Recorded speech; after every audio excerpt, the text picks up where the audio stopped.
Assalamualaikum warahmatullahi wabarakatuh. Halo semua.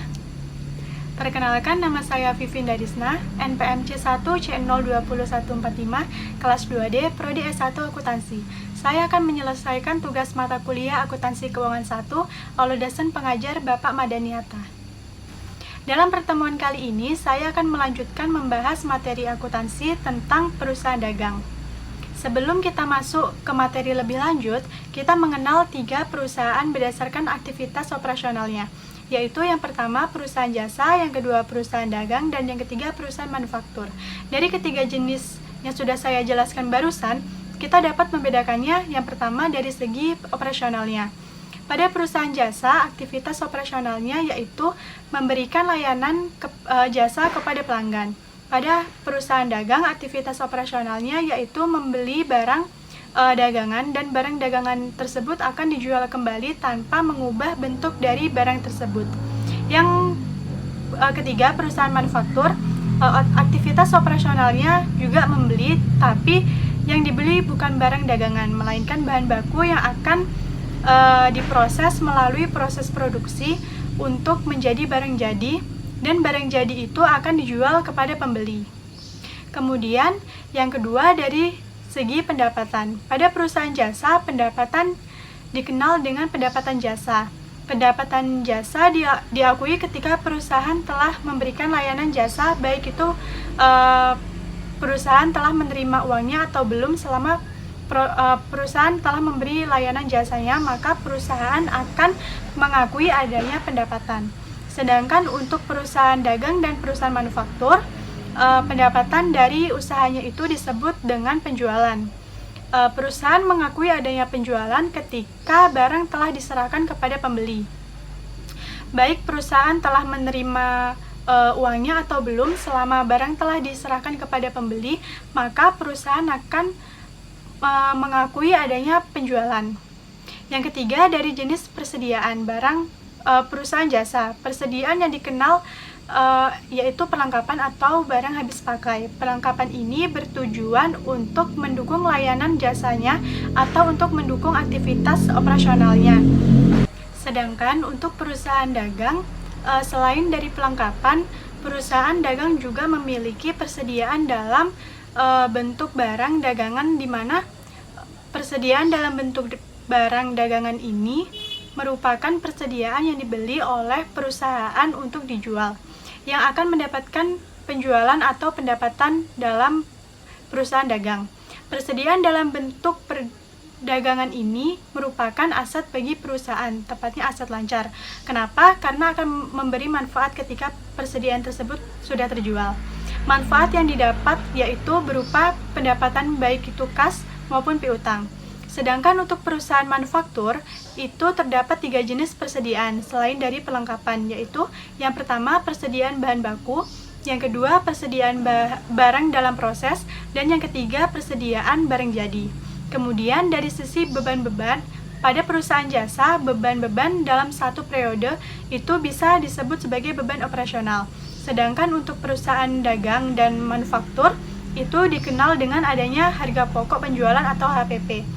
Di mana HPP ini sendiri hanya terdapat di perusahaan dagang dan manufaktur.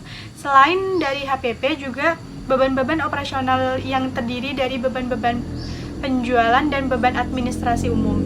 Berikutnya dari segi perhitungan dan penyajian, laba rugi perusahaan dagang dan manufaktur menggunakan format multiple step, yaitu pendapatan hasil penjualan itu akan dikurangkan dengan HPP yang mana akan menghasilkan laba kotor, dan dari laba kotor tersebut akan kita kurangkan kembali dengan beban-beban operasional yang akan menghasilkan namanya laba bersih.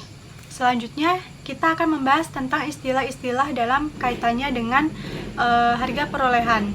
Yang pertama, persediaan barang dagang awal, yaitu total harga perolehan pada awal periode yang nilainya diambil dari nilai persediaan akhir pada periode sebelumnya.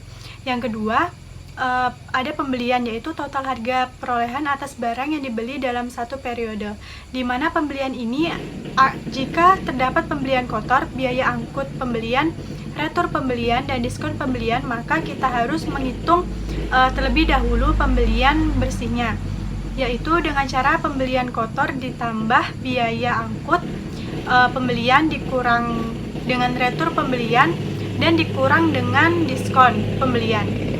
Yang ketiga, ada barang tersedia untuk dijual, yaitu total harga perolehan atas barang yang tersedia untuk dijual, yang mana dapat kita hitung dengan menjumlahkan persediaan barang dagangan awal ditambah dengan pembelian bersih. Kemudian yang keempat, HPP atau cost adalah total harga perolehan atas barang yang dijual, di mana cost ini dapat dihitung dengan menyajikan unit yang terjual dengan harga perolehan per unit. Yang kelima, persediaan barang dagangan akhir atau ending inventory adalah total harga perolehan atas barang yang belum terjual sampai di akhir periode. Ending inventory ini dapat dihitung dengan mengalikan unit yang tersisa dikali harga perolehan per unit. Yang berikutnya, penjualan adalah pendapatan yang berasal dari penjualan dalam satu periode. Penjualan bisa dihitung dengan mengalikan unit yang terjual dikali dengan harga jual per unit. Dari penjelasan-penjelasan yang sudah saya jelaskan sebelumnya, kita dapat mengetahui perbedaan dan persamaan dari HPP, ending inventory, dan penjualan. Kalau HPP dan ending inventory itu sama-sama dikalikan dengan harga perolehan per unit, sedangkan untuk pembedanya, HPP akan dikalikan dengan unit yang terjual, sedangkan ending inventory akan dikalikan dengan unit yang tersisa.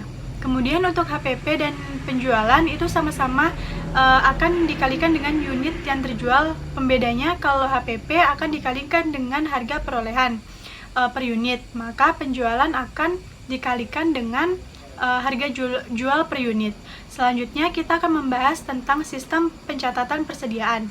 Terdapat dua jenis sistem pencatatan persediaan yang berhubungan dengan barang dagangan, yaitu yang pertama sistem pencatatan perpetual dan yang kedua sistem pencatatan periodik. Kalau kita menggunakan sistem pencatatan perpetual, maka setiap terjadinya transaksi yang berhubungan dengan barang dagangan akan langsung dicatat dengan melibatkan yang namanya akun persediaan dagangan, di mana persediaan kita langsung terpengaruh sebab kita melibatkan yang namanya akun persediaan.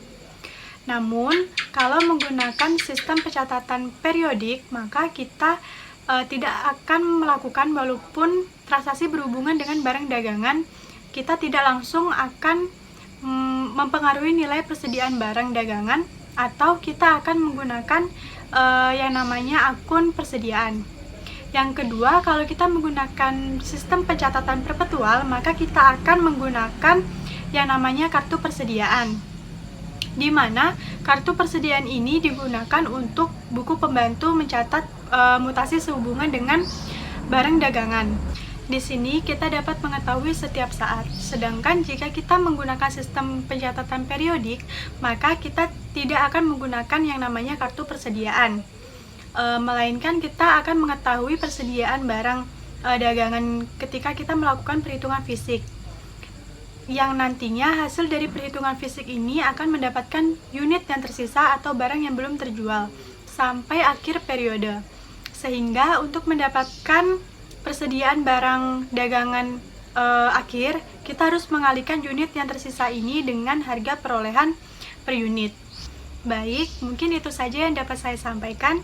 Kurang dan lebihnya saya mohon maaf. Saya akhiri, wabillahi taufik wal hidayah. Wassalamualaikum warahmatullahi wabarakatuh.